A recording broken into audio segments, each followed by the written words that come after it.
Twin Bill, where you can get your fill of hosts Jason and Marcus talking about movies and stuff. You know you never can get enough. A twin is two people who are related. Twin Bill. This season is Razzie Mania.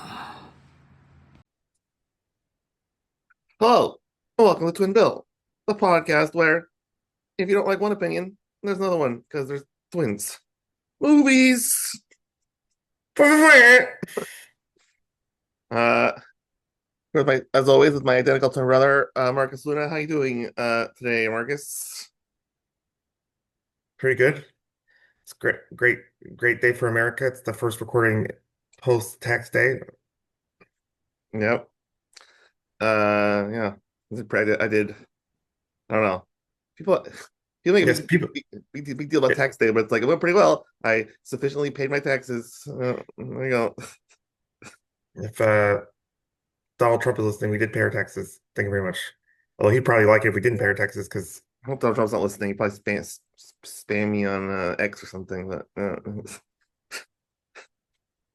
uh, anyway, did you watch anything this week other than the amazing competition? no sports don't count. So no, I didn't watch any other films or TV show. I soccer stuff and work stuff and yeah. So did you get the chance to watch anything? Yeah, this podcast will come out in time, so I want to briefly mention if you're in the Los Angeles area, I'll be at the Theater 68 on Lincoln Boulevard, part of the Soy Saucy stand-up showcase. It's a good time. I'm biased because he's my brother, but I've been to Soy Sauce. It's a fun time. Yep. And the movie I saw, the best one I saw, I saw a prestige movie despite the fact I'm still watching creepy sex movies. It's called Secretary. It's like Maggie Gyllenhaal is this emotionally damaged woman who develops a kinky relationship with her boss at a typing job, played by James Spader. And they actually did a really good job of I don't know, exploring the characters, some surrealistic imagery and dialogue. Reminded me a lot of David Cronenberg's Crash, which also had James Spader in it, kind of about broken people who try to rebuild their sexuality. The Hmm. Cronenberg movie, despite being a lot longer and weirder, was way better. Kind of wish Cronenberg directed this one because despite being a weirdo, it makes kind of movies I like, I guess, which is gross sex movies. There's a certain subtlety to his treatment of his female characters and sex and stuff. So yeah, You don't like Steven Shaneberg? it wasn't bad. It just made me think that Cronenberg would have done a better job. That's all. But I would recommend that movie. Rare time it was actually a good movie. Anyway, let's talk about a movie that, spoiler alert, I'm not going to recommend, but it's a Razzie movie, so it's kind of in the package. Uh, it's the competition. Competition was released in 1980. It was directed by Joel Olane. Can't say it. Joel Oliansky.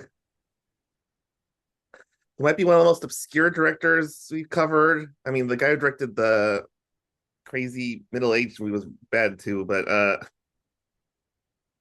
Yeah, this Joel Oliansky is the linker. Although he didn't yeah, direct a lot of movies. it's his first movie as a feature film director. Uh, like some anyway, he directed. He actually was a writer for a number of TV procedurals such as Kojak and Quincy M.E. And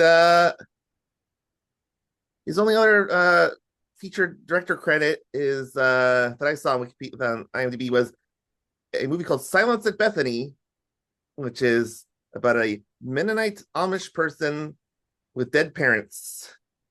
Nice. Apparently was quality enough to get airplay on PBS.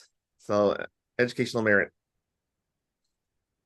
Probably would rather watch that than this, honestly. But anyway, not really a knock on the competition. Just kind of interesting to watch a movie about something you don't know, like Mennonite Amish people. But, Uh, and then written by, I don't know. This might be the first. I think it's the first movie in this podcast, the Razzie version at least, where it's an actual writer director. Joel Oliansky has the sole screenwriting credit for the movie. I feel like we had another one, but I have to go through the whole list and Anyway, it's one of those. There is a co-story credit with Joel Olansky though. His name is William Sackheim.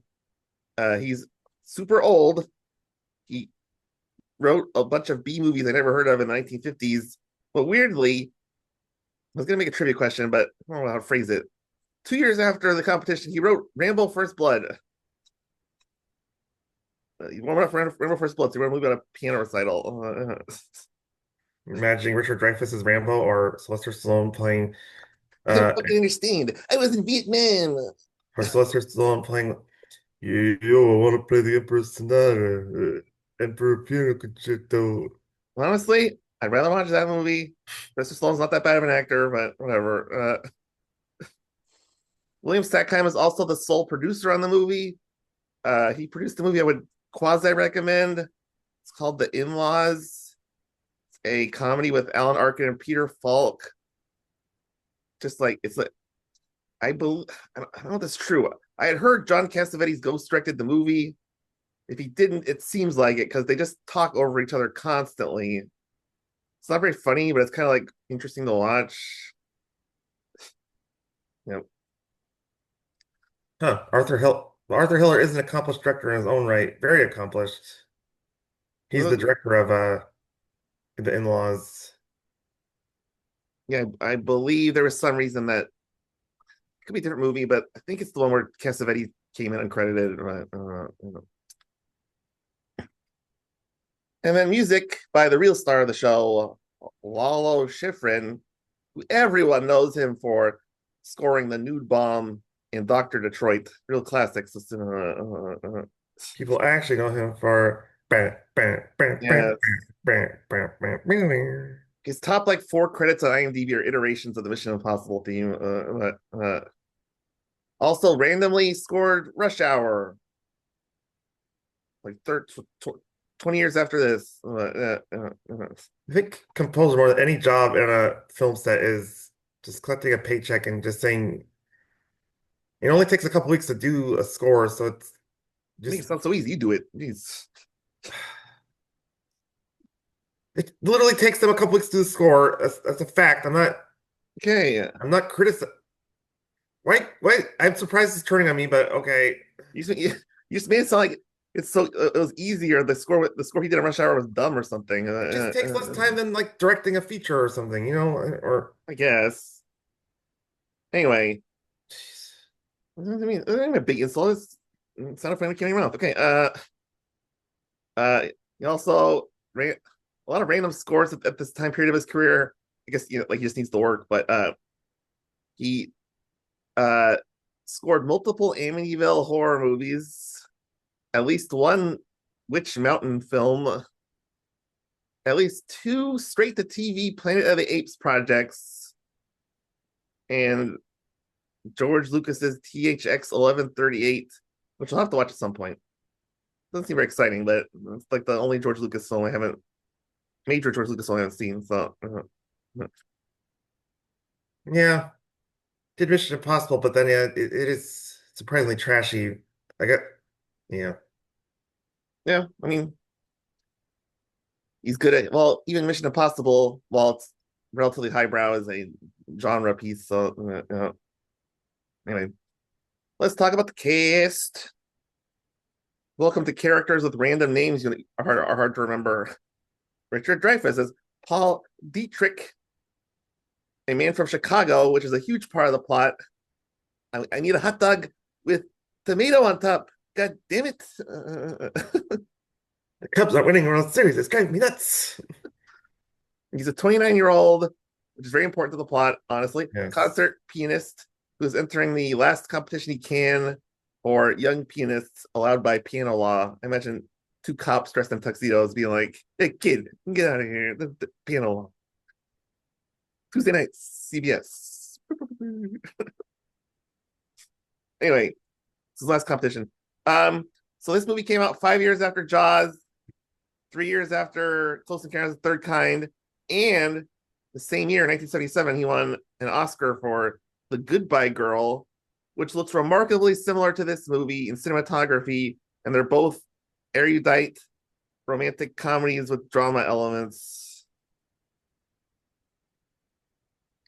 Goodbye Girl is definitely looks better, but I don't know. Anyway, and then also Oscar nominated in 1995 for what movie? That Mr. Holland's Opus? Yes, another classical music drama in part about aging. So it's uh he's the rare actor on this podcast who didn't really hit too much of a snag in his career at this point. Because only 6 years later he was in Down and Out in Beverly Hills and Stand by Me. So it's pretty much peak Richard Dreyfuss. He's a weird guy, but I think overall I like him as an actor. Hmm, depends on the part. I don't like him as a lead very much, I but mean, that's we're gonna kind of get to it as especially romantically, it's kind of weird. Um, yes. This movie's weird in terms of its expectations for a rom-com slash whatever.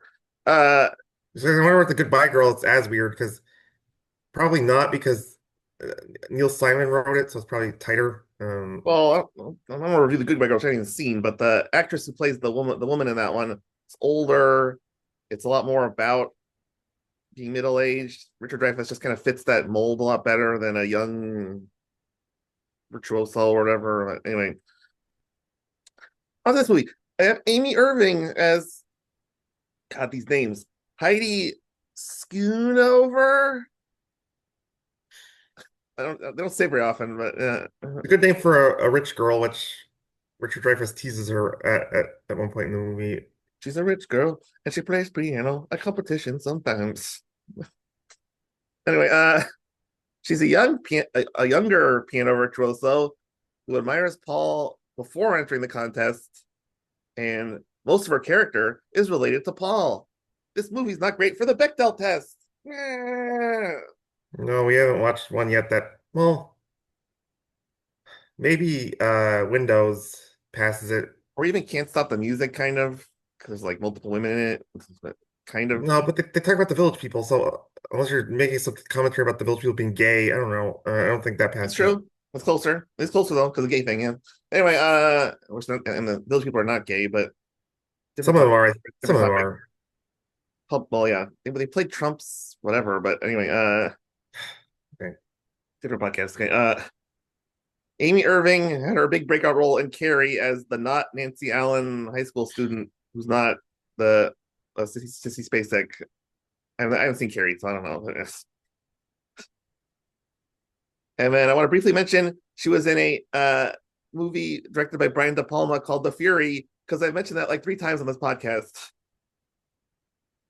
Because it's got Kirk Douglas, Brian De Palma, and now Amy Irving. She got nominated for an Oscar, I believe, for Yentl. Oh, I didn't see that. That makes sense. Briefly before Yentl, she's in another Razzie nominee we haven't gotten to yet, which I'm not going to say, but oh boy. And then, She was yes, Jessica Rabbit's singing voice in Who Framed Roger Rabbit. I saw that. It's probably true. Well, I was gonna get to that because she did Yentl in 1980, or I 83. think maybe later, whatever. But then her career basically fell apart for a very long time, and the reason is because she married Steven Spielberg, who produced the said movie about rabbits. Yes. And then she wasn't nominated, but she had a small part in the Steven Soderbergh Traffic. She's also in Deconstructing Harry, which is excellent Woody Allen movie. I haven't seen it, but yes, that makes sense. I like. Woody Allen movies. But Like Woody Allen's. I don't want to spoil. Well, I don't want to talk about. You're gonna want to watch it at some point. So I don't want to talk about it. Yeah. Just move. But Moving on. Uh, Lee. Talked about before. Lee Remick as good God, these names. Greta Vandeman. Why would you write that? a good name for a man-hating piano teacher. Yes, yeah. This movie just throws things around. She's a well-regarded music teacher, okay, and she's Heidi's mentor slash chaperone in the competition. She had a very early '60s prime as an actress slash beautiful lady in movies. She starred in Hitchcock's Anatomy of a Murder and Blake Edwards' Days No, of Wine and Roses. correction. Otto Preminger directed Anatomy of a Murder. Same difference. Well, they did direct some similar movies, but whatever. Yeah, say Yeah, I know that's a big. Don't get at me, Hitchcock fans, or do get at me.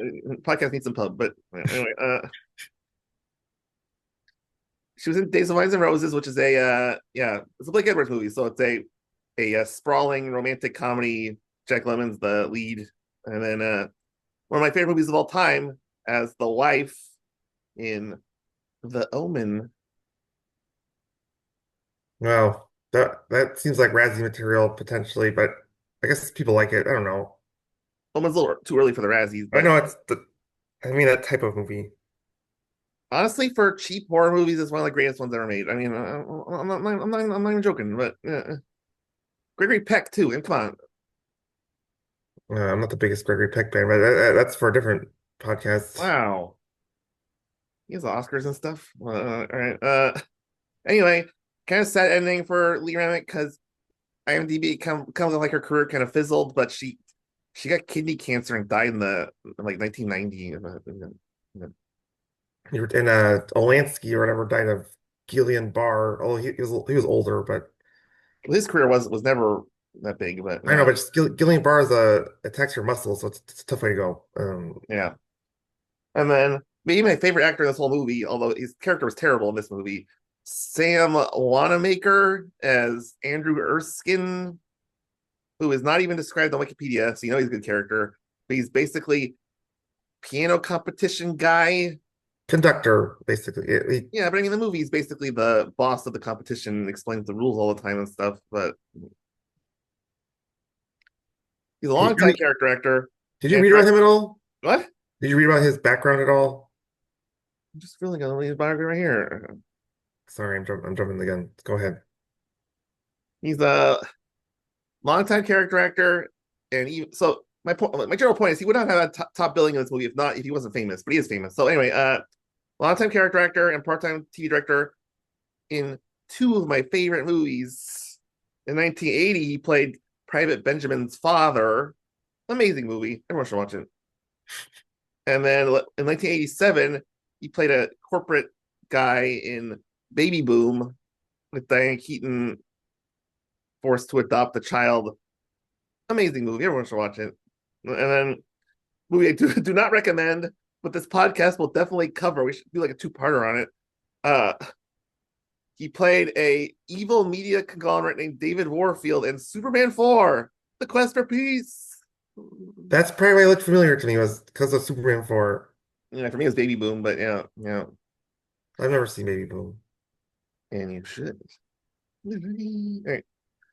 Let's talk about the concept of the movie, which is really just the general ad campaign. Uh Competition as a title, I have to say, it's not as bad as The Island, where it literally is difficult to find the movie, but it's stupid. Because when I think of the word competition, I don't think of piano playing. It's just Well, yeah, it weird. is a competition, but yes, it's for one thing, it's a mouthful, and it's yeah, I agree, but I agree. It's the biggest problem is its vagueness. Yeah, I mean, they should have done a better play double, not a full double entendre, but a play on words with the relationship because the romance not really a competition. Uh, uh, uh.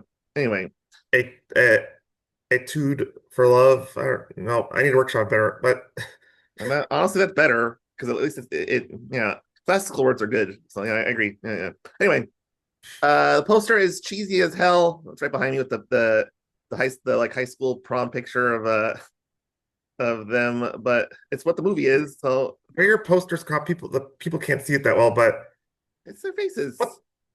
No, the faces are you could see, but I couldn't stop thinking about his newsboy cap when he was wearing it. Who the hell decided to give him that hat?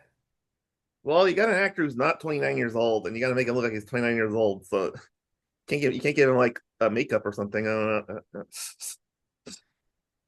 Well, I guess there's not a better hat because fedora would be better looking, but that wouldn't make sense for classical either. But no, neither is a newsboy cap. Like ball But cap, but then that would also look weird on him too. But yeah, ball cap would be better. That's it.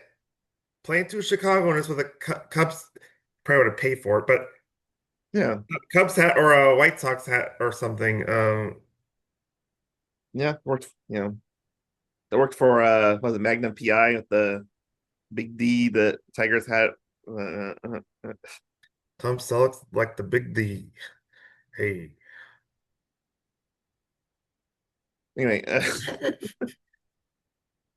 yeah, like I said, the poster's accurate despite being lame. But all right, and then so I sent you. Do you see this? I sent you the taglines, and I'm Yeah. convinced someone hacked IMDb and put this in because the first tagline is "Tears on my boobs." I don't believe it's Italian either. It's a line in the movie because when when they're about to have sex for the first time, he starts crying because he's thinking about killing his dad by not getting a job, but he wants to play piano uh professionally.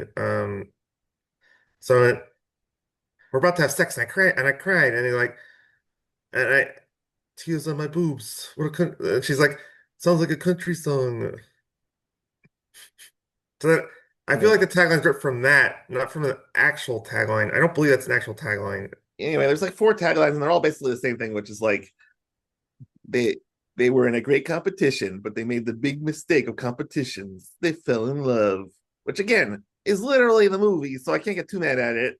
I can't say it's a clever tagline. You're not gonna like walk out of the theater quoting it to your friends or something. But So the movie's not funny at all, but well, not intentionally, but um, I actually did think about because we both like the podcast Podstruck, yeah, and and they have I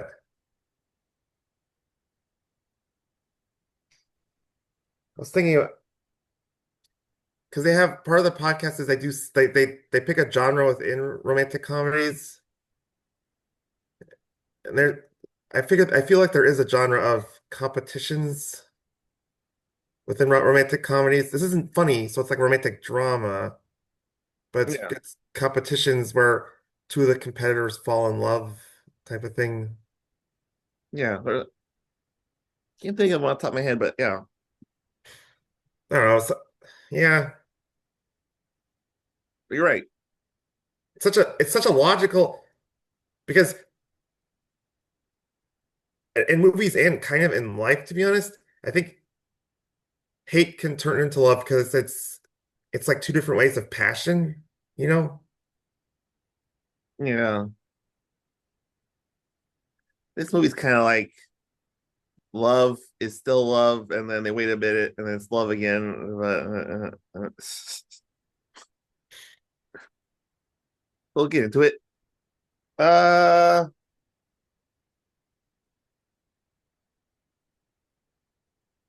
yeah, I seen the trailer.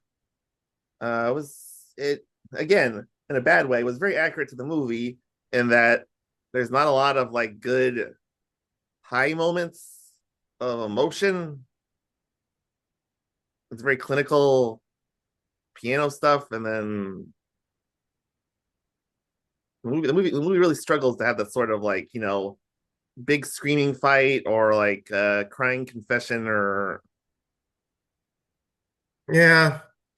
Spoiler for my review, but the only appeal for this movie and why I like this movie, I think significantly more than you did, was they did an excellent job picking classical piano pieces and then played humongous pieces, parts of them. And that was Yeah, kind of a classical version of rocking out when they were doing it. So we'll get to that. I thought the visually and the emotional reaction to the pieces let down a lot of that appeal, but whatever. Yeah. Time for a trivia break. So this movie's about competition. So here's mostly sports competition questions. So the 1975 World Series was an intense back and forth for 7 games that featured Red Sox Carlton Fisk's walk-off home run in Game 6. But the Reds won Game 7, and the Reds and what Red won World Series MVP? oh well, I don't know this, so I'll just have to guess. And I don't really know what happened in any of the games other than Game 6. So um, Johnny Bench. Pete Rose. The 1991 World Series featured Minnesota Twin and World Series MVP Jack Morris pitching 10 innings in Game 7. What regular season MVP was one of the many Braves stymied by Jack Morris? 91 Braves MVP.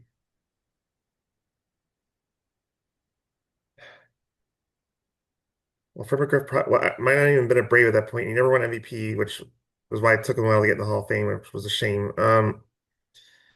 Uh, it's not him. All I can think of is Terry freaking Pendleton. It was Terry Pendleton's MVP. Terry Pendleton won MVP? Yes, he had a good year that year, okay? All the guys that haven't won MVP and freaking Terry Pendleton won MVP. Oh my God. All right.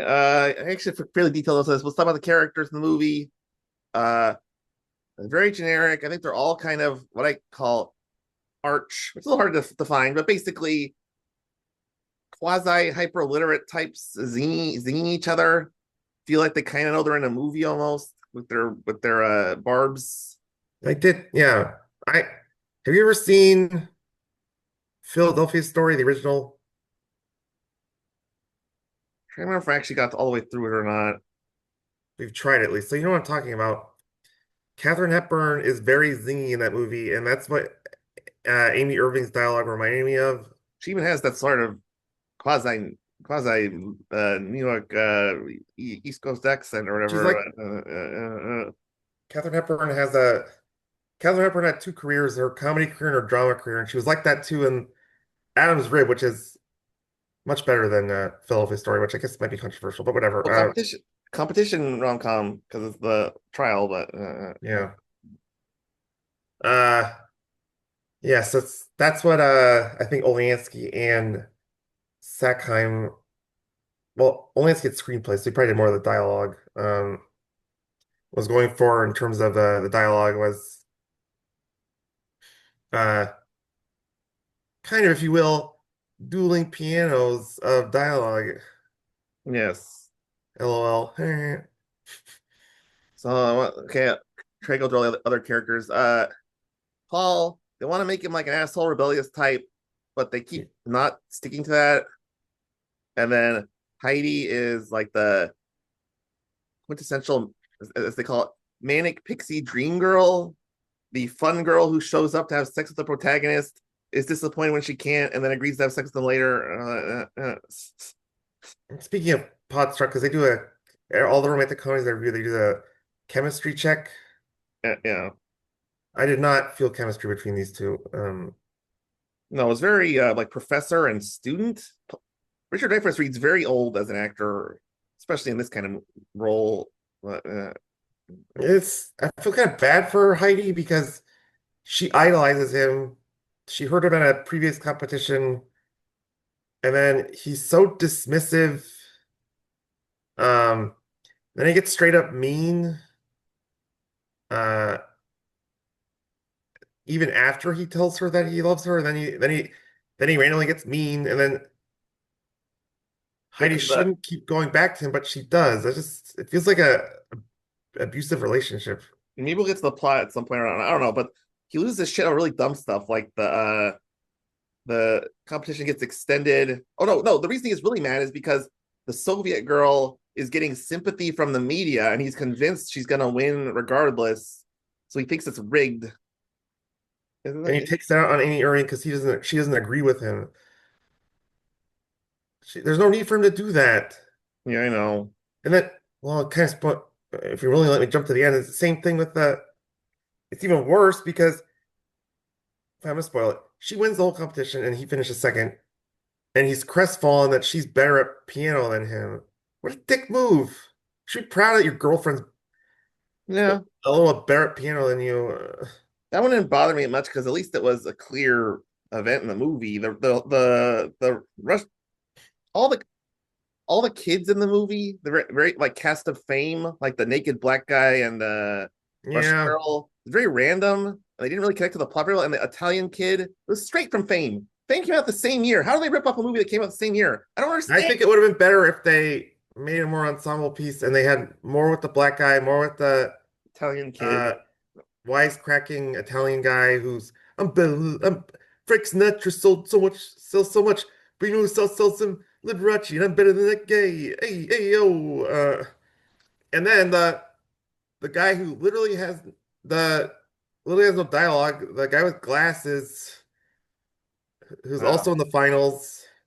He literally has no dialogue. I don't remember that very well, but yeah, yeah. Naked black guy was one that bothered me because why was he? He's an American who lives in another country naked when he plays piano. It didn't make any sense. I'm not sure if he was another country because the servant was definitely American. That was Oh, the naked piano part really bothered me because it just didn't pay off at all. But I thought they would have explored why he, at least him talking about why he plays piano naked. because he's like an effete rich guy, I guess. It's his left guessing. Who knows? Anyway, the other characters get top billing are just famous actors who don't do any have nothing to do with the plot. I guess you have a little more of a heated opinion about Lee Remick than me, but to me, she just sort of says vague lines of advice that are supposed to be meaningful Oscar bait, but just don't do anything. And like I I don't said, know why they include in the preview, but she has a horribly awkward speech that because she kind of plays a semi, I guess more of a hardened piano teacher, but she scolds Amy Irving and tells her that the piano's your husband.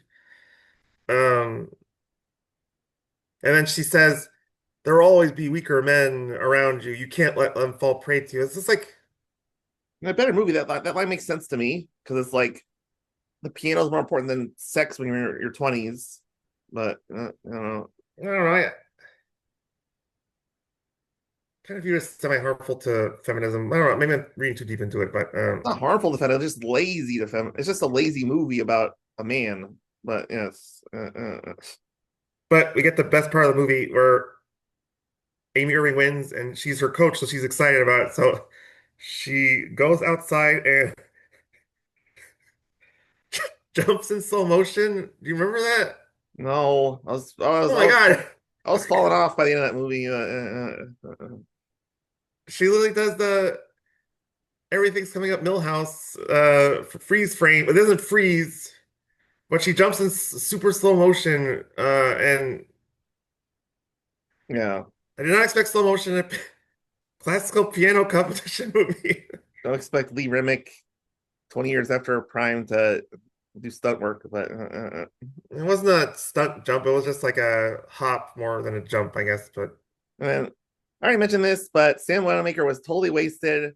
He was exposition man, being like, "You got to play with this piano. If you want another piano, you've got to file a request. If you want to make a request for a piano, please call me at my home." yeah, and he's actually a womanizer. Oh, I like kind of was guessing that's because he's with young, various young women throughout the movie, and then yes, I think there's the implication that Richard Dreyfuss could become Sam Wanamaker or something like that. A better movie would have explored that more, but yeah, yes, yeah. I thought it was funny when it is pretty complex classical music he was listening to, and he's gonna he's sitting kind of spacing out with a hot girl sitting next to him. He's like, this one's hard to grasp, but you'll like it eventually. Yeah, Prelude to having sex. that'd be a better movie about like the relationship between Sam and not Sam, whatever his character name and Richard Dreyfuss. But anyway, I didn't remember it, but it's apparently Andrew Erskine is his character name. all the last names in this movie are like weird, and they don't add up to anything historical or the plot or anything. So this was the original screenplay, correct? As far as I could tell, yeah. Because it doesn't say based on anything. Because IMDb would say that, right? If it was based on something. They might not say if it was based on true events because there's like a copyright thing with that, but I don't Well, I believe it's mean, based on true event. actually, I can check because like I can pull up like previous Okay, movie yeah, reviews, like The you can well Island. intro my very brief dialogue thing because, like I mentioned, what I call arch, I guess, like self.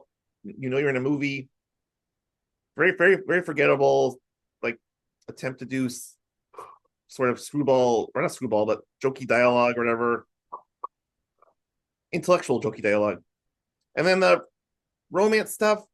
All these rom coms we've been watching lately, and they do the thing where they talk constantly, and they don't do like things that happen or character reactions to space out the emotion.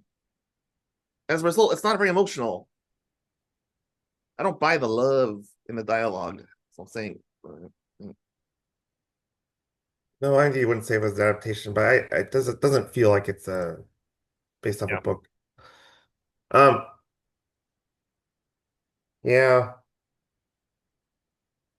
The best romantic movies, they don't have a lot of dialogue, especially in the sad parts or whatever. It's a lot of, like I said, it's a lot of reactions, a lot of spacing, feel, Can't believe this movie was over 2 hours because it feels like they could have explained certain things better, like maybe more about why Amy Irving doesn't know how to drive and she wants Richard Dreyfuss to give her a driving lesson. And because they needed a quote unquote wacky scene for the part where they're gonna have sex. I mean, as much as I enjoyed the classical music, I really enjoyed it. Emperor Concerto is a beautiful piece of music. It's Beethoven at his finest. That Richard Dreyfuss plays in the finals. Um, they spent so much time on that. That's what pushed it over 2 hours, I think. Instead of fleshing out more of these details about the characters, Yeah. because they had Richard Dreyfuss and Amy Irving trained to look like they were playing the piano. They actually didn't play in the finals. It was they dubbed in actual pianists um, for the finalists. Mhm. But yeah,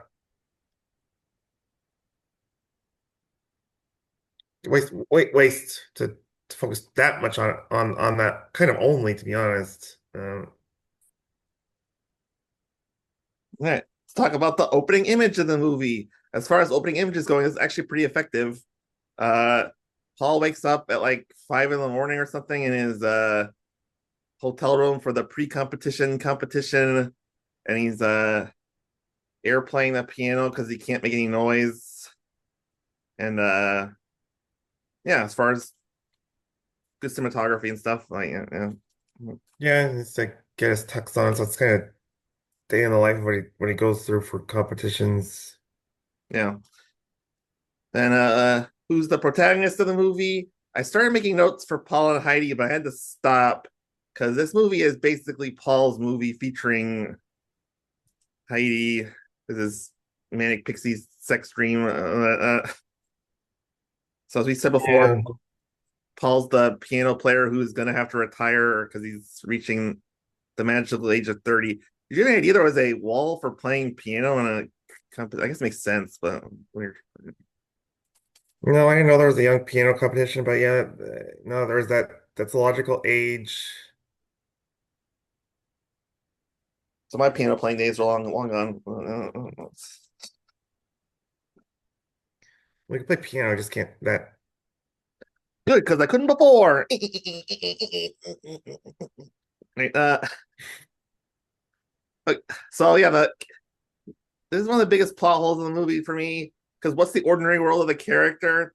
The movie does not really care that much. I know that's okay. There's plot points, but he lives in Chicago with his parents, but they don't really show what life in Chicago is like. And he has to get a real job, but they don't really bother dwelling on the type of real job or what he's looking for. It's just kind of like plot. He's been a piano prodigy his whole life, so he hasn't really had a real job, is what I get, because it's a plot point movie that is that his ailing father has to keep working so he to pay for uh Richard Dreyfuss's piano playing. Yeah, I guess it's fine. I just would have liked if he was a little more Chicago-ish as a character, but it's kind of hard in a movie, I guess, sometimes. But yeah. Well, yeah. Well, the title says it's the competition, and unfortunately, the competition is set in San Francisco. And that was another thing is that they didn't do a good job of capturing San Francisco either.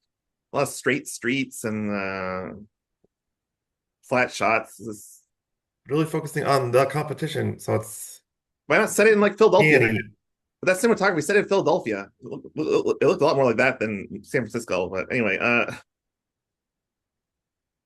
what does the character need to improve their life? The movie's kind of wonky on this because he thinks he has to win a piano competition to like, I guess, set the flag in his life that like I did this. And the movie ends up being he needs to instead build a relationship and fall in love. But they don't tell you that in the beginning. Yeah, he's at a crossroads, so it's. I think it's unclear what actually will improve his life per se. Will his life be better if he moves on and gets a job in a school teaching piano, which was the job he was contemplating at the beginning of the movie? Or will winning the competition and going that route be better for him? And it's Well, he thinks, unclear, which is yeah. fine. I think I, I don't think it needs to be clear for the audience, but I just I think in a good movie, you would subconsciously plant the seed that, oh, it's about piano, but it's actually this little thing here that comes up later, but whatever. Yeah. Moving on to another trivia break. I apologize in advance for this question because it'll be mildly painful. But it is a great competition. The Boston Celtics beat the Los Angeles Lakers in the 1984 NBA Finals with Larry Bird averaging 27 points a game in a 7-game series. Acceptable guess within plus or minus range of 2. How many assists per game did Laker Magic Johnson have in the series? By far the most of any player in that finals. 11. Technically outside the range because it's 13.6. So 11.6. Good, close though. Yep. Another tough one. LeBron James and the Cleveland Cavaliers overcame a 3-1 deficit to beat the Golden State Warriors in the 2016 NBA Finals. What two descendants of 1980s Lakers, one a child, another a second cousin, were on the Warriors roster at the time? Klay Thompson. Yes. Son of Michael Thompson for our audience. Yes.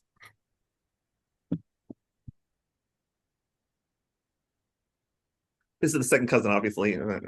Yeah. Gosh.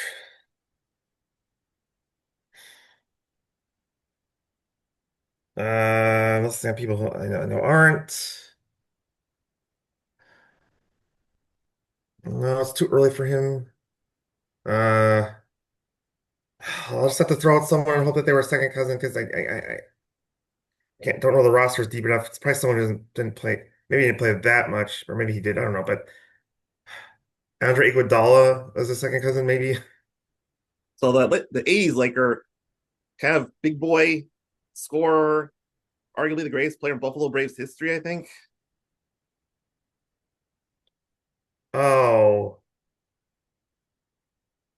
doesn't play in the league anymore, but some guy named McAdoo. Yeah, he only played like 2 years after the series or something. Really, really bad career. Went to Italy, I think. James Michael McAdoo. So back to the competition. What movie event changes the character's life / sucks them in the story it's very direct. Paul finds out about the competition in San Francisco and decides to do it. Yes, and that's the rest of the movie because literally the movie ends with the after party of the competition. So Yeah, there's nothing else except the competition to really think about in this yeah. movie. Uh, and then get to the fun and games. This is the first funny. I can remember fun and games where the poster also hinted at this too. That the fun and games is literally the cliche thing from a rom com, which is the characters put on their street clothes, like in the poster, and they go out on a date and they do the driving montage and they banter and they have sex.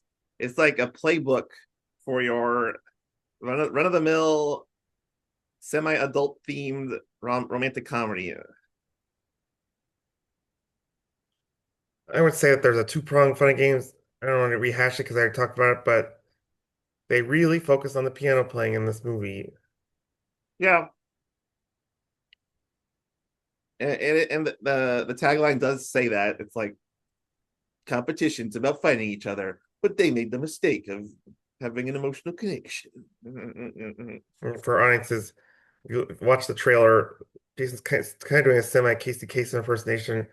Or also say the voiceover on the trailer is also doing a semi Casey Kasem impersonation. Yeah, I would have preferred Don LaFontaine. They fell in love, but with a last. I was thinking that too. A little before LaFontaine's uh, trailer time. Yeah, so the weird period where trailers were getting more popular. They didn't have a definitive voice of them yet. But yeah, interesting. But yeah, yeah. So that's the least favorite part of the movie because they just knew they had to do it. You know, there's the part with the Dark Night of the Soul where the protagonist gives up on their joy. Paul did not have to stop having sex with Heidi. I mean, it seems fun. Just keep doing it. But no, he gets mad about the Soviet girl, like we mentioned, and then he gets mad when Heidi wins the competition with the whole switching the piano to play a different song she just came up with. It just, I mean, on a technical screenwriting level, it is literally the thing you're supposed to do there, but it just seemed very heavy-handed. And why would you refuse your own sexual happiness for no reason? Yeah, he gets sad when his mother spells out that his dad will literally die if he keeps working. Um, You know, it's very I mean, that is a relatable problem in life. But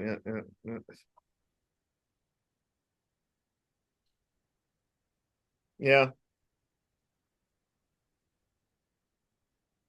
But yeah. The movie made it very clear from the beginning that Paul was going to choose the competition over romance, and then he did. So it's kind of like, okay, there was no twist when he fucked up or whatever. But yeah. And then another lame thing, because you want a character to have a motivated decision where you can point to because of this, blah blah blah. But basically, at the end of the movie, he just decides, oh, I'm being an ass. I should go to Heidi's party and awkwardly dance. And the movie ends. the plot story on Wikipedia is, I think, wrong because it says that he decides to be with her and be in her life. I think it's vague that he made that decision. I think he's saving face to be nice, but he may. I don't know if he's had a change of heart where it's going to drive him nuts that she gets the glory of winning the competition and gets because one of the prizes is 2 years of playing with the top orchestras or something like that. Yeah. I was thinking Um, that, I mean, it would be obviously a way different ending in movie, but why not just have all the good ones go on tour as a group? But whatever. it's a little too much of a jazz singer type ending. That's what the movie's going you for. saying we can all play in the competition? You gotta go out and put a show. Play piano all the time. No one knows. Everywhere around the world, we play the Emperor Concerto by Beethoven.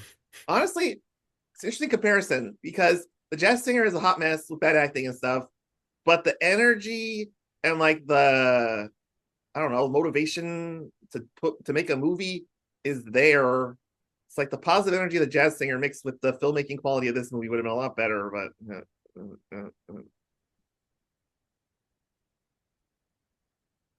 all right. Yeah, the well, okay, so just for the record, I do think the end of the movie is he's agreeing to marry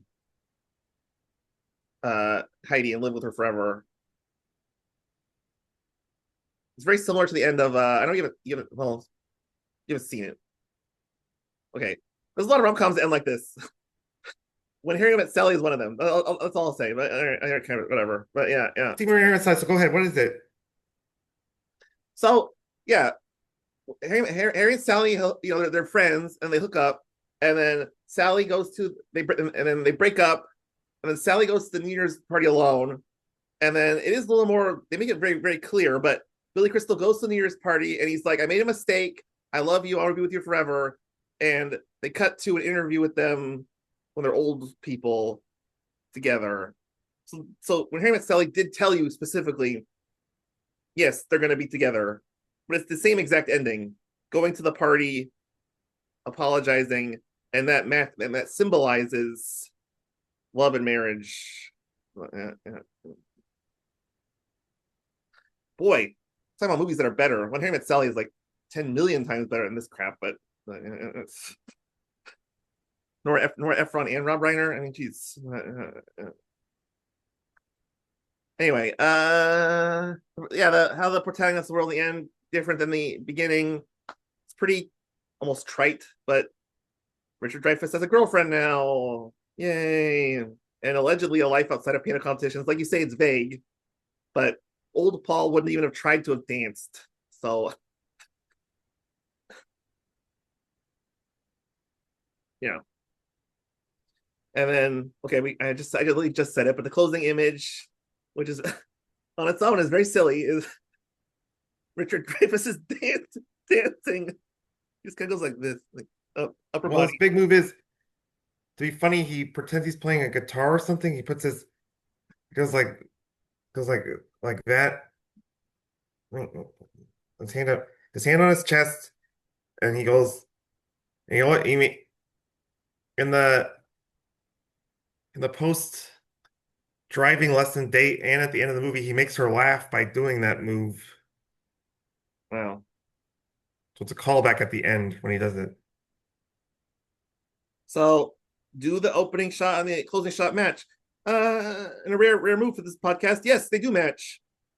We have Paul in the dark, you have Paul in the light. Paul's alone. Paul's in a party with a girlfriend. He's playing the air piano and he's stressing out. Now he's dancing and allegedly happy. Richard Dreyfuss always looks uncomfortable, even when he's happy, but in life. But yeah. Which is why you will get your nomination in a second why the Razzies picked on him. Yes. Oh yeah. Trivia break. More competition questions. In the best steel curtain Super Bowl, the Pittsburgh Steelers held on to beat the Cowboys in Super Bowl 13. What Dallas tight end flopped in the end zone after dropping a go-ahead touchdown at the game's end? Bless his heart. He must be. Oh God, I have to look up the whole line by Vern Lundquist. But Jackie, fuck. No, that's fuck his name. I'm not gonna remember his full. I thought I had it, but I'm thinking of someone else. Is it Jackie Smith? Yes. Is it Jackie Jensen who played football as well? I think even before Jackie Smith. Anyways, move on. Yes. Super Bowl 42 is the Patriots one where they lost in part because giant David Tyree pinned the ball to his helmet. What Patriots wide receiver caught the relatively nonchalant go-ahead touchdown that set up that drive?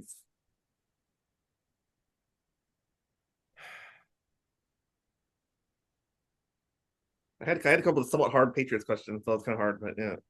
I don't know. Well, you just said hard too, so it's It's not that kind of hard. obscure. But Dion Branch, I don't know. I didn't mean to throw it off. He's pretty famous, but Randy Moss, but yeah. No. I just meant hard because it's, yeah, whatever. Moving on. Overall rating for the structure, and this is just literally the screenwriter paying attention and doing the structure rules. It's actually pretty good. The movie's boring and whatever, but he does the rom-com things, the opening and the closing. It's like it's decent. Yeah, it's fine. Pretty standard romantic drama, and then they use a lot of piano playing. Yep. The pacing of the movie, uh, I say pretty dull. On actual pound for pound, it's not that slow. There's a lot of like snappy dialogue and stuff, but they didn't do a good job of like having things change in the movie. The audience felt like they were always ahead of the characters because of generic rom com. And I know you said you like the piano stuff on artistic level, but to me, flat shot playing the piano. There's no real emotional resonance in the characters or the visuals. I would have liked a little more. I don't know. I don't. Not that I want like big dream sequences when they play the piano, but something to make it feel more important than a job. But yeah, whatever. I thought it was a pretty boring pace. It was boring. It was frustrating. Keep going back to this. I mentioned before that Richard Dreyfuss turning on Amy Irving for no reason, and Amy Irving letting him back, accepting his multiple apologies. Yeah, Uh, Questions about pacing. Pacing wise, I think it does affect pacing because it makes it feel more stoppy starty, which is not a good feeling. let me start because well, the problem with a competition rom com, which I wish I had more examples, but um, the romance part feels different than the piano part, and they're cutting back and forth constantly. So it just sort of goes like, like I'd rather watch the romance part probably than the piano part. So just sort of like in and out, in and out, in and out. Right, yeah, yeah, yeah. Tone, which is less of a qualitative, more of a labeling what it is. Very flat 80s lighting. Good God, it's like even lighting up the wazoo. Like I said before, it reminded me a lot of the movie Fame, which I haven't seen, but because of diverse young cast and yeah, just flat, uninspired cinematography. And yeah, the romance thing just felt very textbook. I know, I guess it's 1980s, a little earlier in the rom-com timeline, but it's definitely not brand new or anything. But anyway, that the emotional tone is bland rom-com. I don't keep, it's not a rom-com, it's a romantic drama. There's no what funny thing happened in this movie? To me, in the Shakespearean slash controversial Golden Globe nominations, comedy is a light tone where nothing super bad happens. That's my definition of rom com. And they do try to make it's not funny, but they try to make you feel good about the romantic part. I don't know. Yeah, yeah. The only thing that was kind of comedic was black nude guy and then Jerry's character. I- his brother should have gone or something.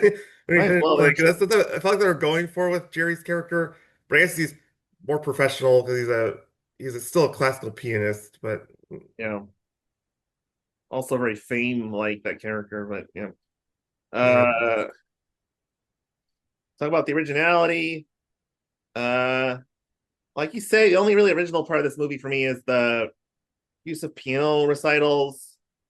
But again, even Mr. Holland's opus starring Richard Dreyfuss or Shine or Amadeus did a lot better job of making the piano mean something more than what it was. But that is original to make a movie about piano recitals. I've never seen it before. So yeah. well, something that's original. It was just weird. Was the whole subplot with the Soviet girl and her piano teacher defecting in the middle of in the middle of the movie. I guess that's original, but it just seemed very time period movie like spy thriller. Well, I guess it's more odd than original. 'Cause I guess original will be like,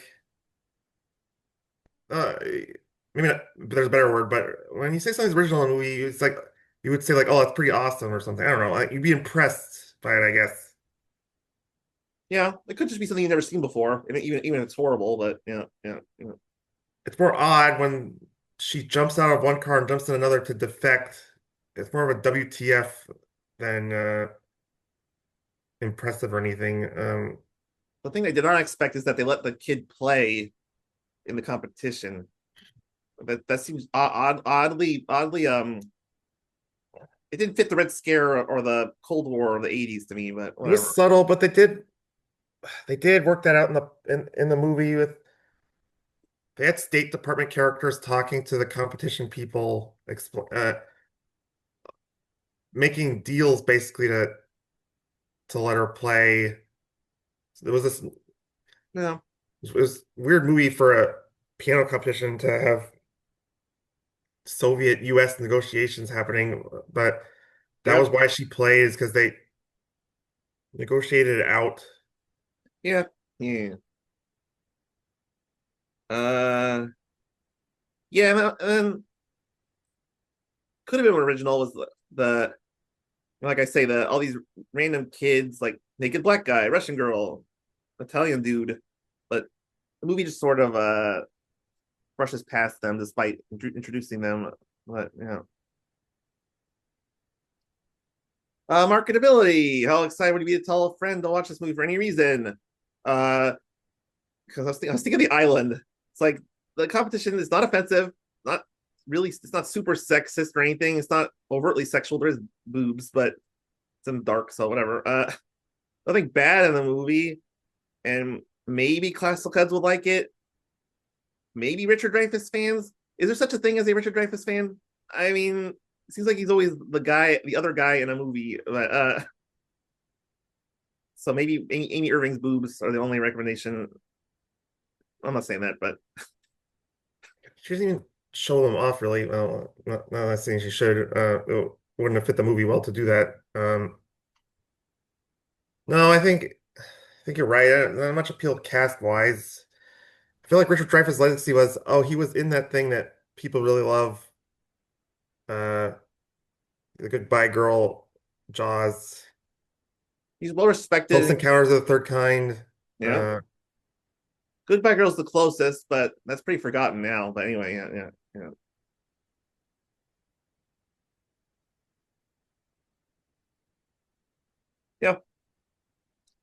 yeah. Okay. Oh, trivia break. Excuse me.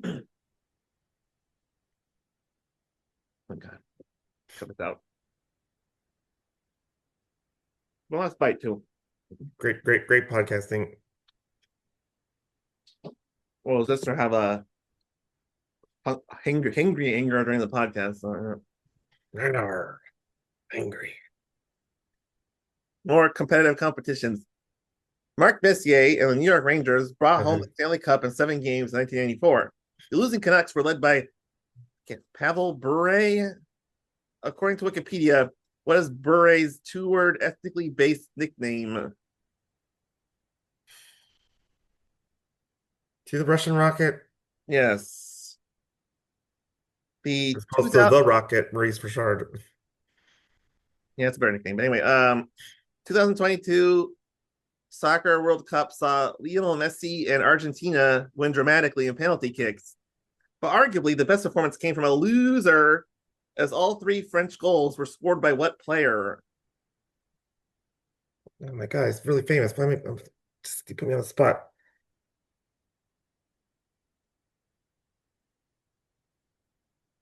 I can't believe I'm blanking on his name. I'm in a soccer group for Christ's sake. So we talked about this guy a lot because he plays for Real Madrid, and scored a hat trick in the World Cup final, like you said. Oh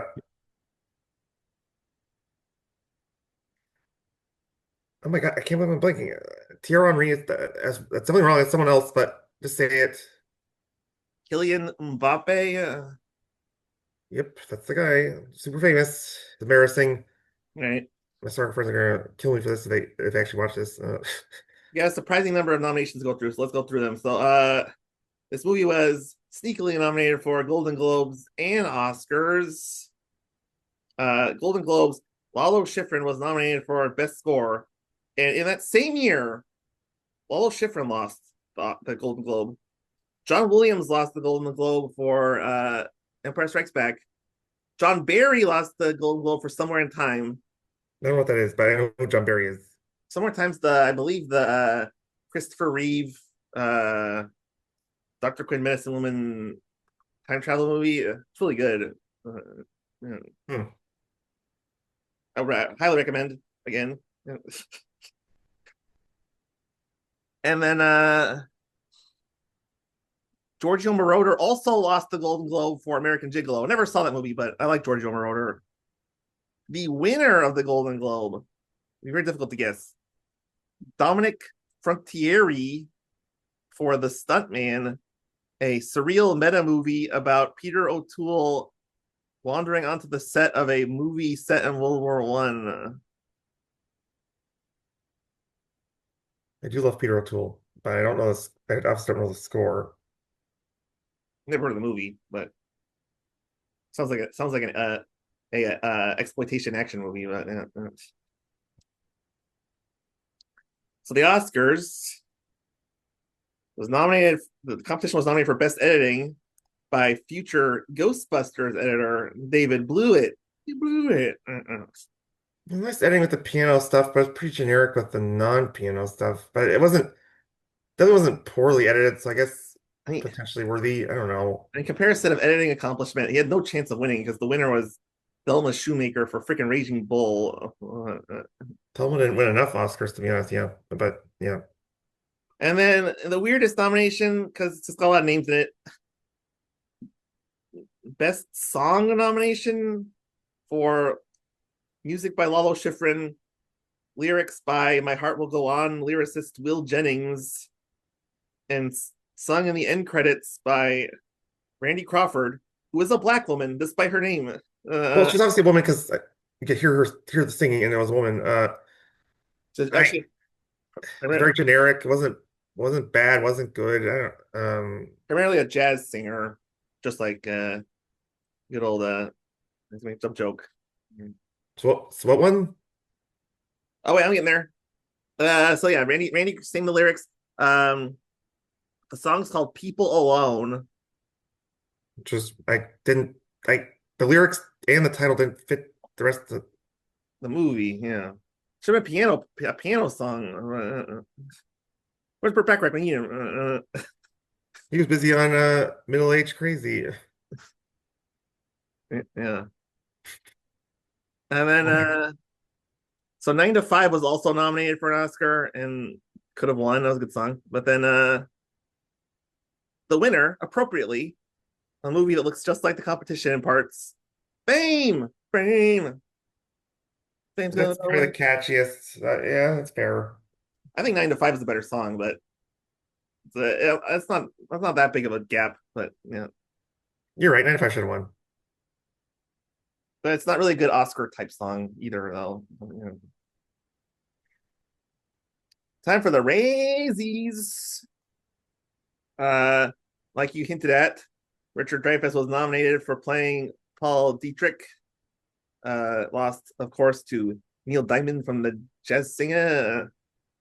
Richard Dreyfuss could not win this award because his character is not as comically off as a thing, but he is pretty meh in the movie. So I'm not really against him being nominated or anything. But Yeah, I don't know the whole.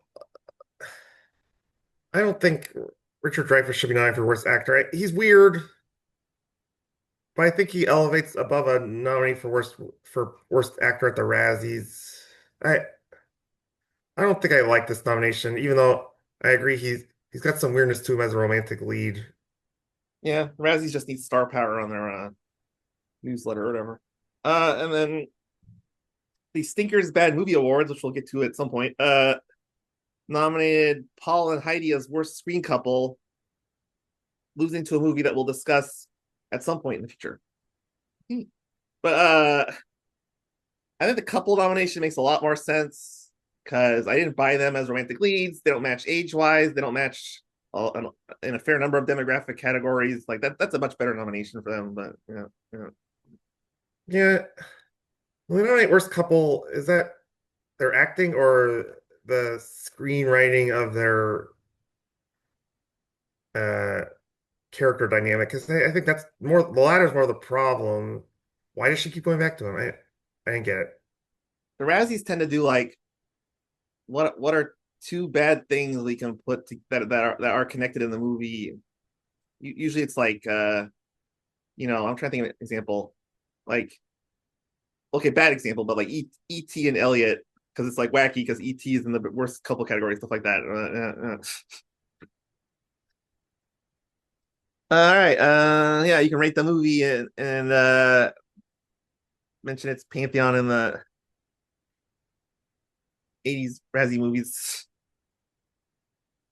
I've already said it, but it's a pretty generic romantic drama, whatever, Shakespearean comedy, whatever you fucking call it. But I was really jamming out, especially to Emperor Concerto by Beethoven, fake played by Richard Dreyfuss. Um, and the Prokofiev one was good too by fake played by Amy Irving. But it's the rest of the movie's generic, not much going for it. The side plots they shouldn't almost shouldn't have existed. Might have been better to do an art film where it's just Richard Dreyfuss and Amy Irving. That would have been weird. Anyways, four, give four for the piano playing. Yeah. And then yeah, I agree. This movie's very forgettable, mush. Doesn't really lacks a lot of texture or like a strong memory of it if you watch it. You might like it if you're just looking for I call it a rom com because the stakes are not very huge, but I agree it's not super funny, but whatever. What I think, yeah. Anyway, if you want to watch a movie like this, watch Annie Hall or any Goldie Hawn movie from the 80s. They do the same thing, but way more clever. And it's almost another competition movie is like Private Benjamin because they have the war games. But I haven't seen it, but also maybe watch Bird, the Charlie Parker biopic, because Joel Oliansky wrote that, and it's about Charlie Parker and directed by Clint Eastwood. So must be better than this. All right. Anyway, yeah, very blah. Not terrible, but I can't really recommend. I gave it a 3.5 out of 10. And then I just want to briefly mention in the other 1980 Razzie movies we watched so far. Um, if I was grading this like as a film school thesis, I would very high marks for like cinematography and like competency and stuff. But it lacked the certain Razzie appeal of a middle-aged crazy or coast to coast where it's like what the fuck is happening? I'm laughing at the movie. Like competition's it's too competent for Lazy Town and it's too lazy for Competent Town. I don't know. yeah, it's the upper middle of the like, pantheon myself, mainly because the piano playing. But it's no Xanadu or Windows, which I think are the peak of what we watched so far. Yeah. All right. Last trivia break. Much sillier. Ran out of sports to write about. So Sherlock Holmes and James Moriarty had a competition for murder on top of the Reichenbach Falls. That's a real location in Meiringen. In what European country? Meiringen, Meiringen, Austria. Switzerland. Mm. Screw sports or literature. The real competition is playing Super Mario 64 on the Nintendo 64. If you collect every star in the game, you can go on the castle roof and get 100 lives from Yoshi. Within two, how many stars are there to collect in Super Mario 64? 120, 120. God knows. All right, before we leave, see if Marcus can guess the next movie. Spoiler alert, he can't, but so obscure. But here's your first clue. It's yet another romantic comedy with drama elements. Yay. This one stars Anthony Hopkins, Shirley MacLaine, and Bo Derek with a score by Henry Mancini. This Orca? No, you wish. And then it's hard to come up with like a title word clue, but your second clue is winter to spring, spring to summer, summer to fall. In hindsight, Orca was a terrible guess because or Orca killing people would not be a romantic comedy. Uh Change of Seasons. You basically got it. It's called A Change of Seasons. Not available to stream again. But if you Google with an open heart and keep your antivirus software up to date, you can watch it online. Okay, send me the link when you can. Yeah, yeah, yeah. And nothing else to talk about. Remember, if you see a twin, give it. Whoa, gotta talk about that poster. Or one of the posters. That's the only thing on Wikipedia too. But talk about a cliffhanger for next week's episode of Twin Beer. Book me on your shows, or let's be best friends and hang out. Maybe I don't know.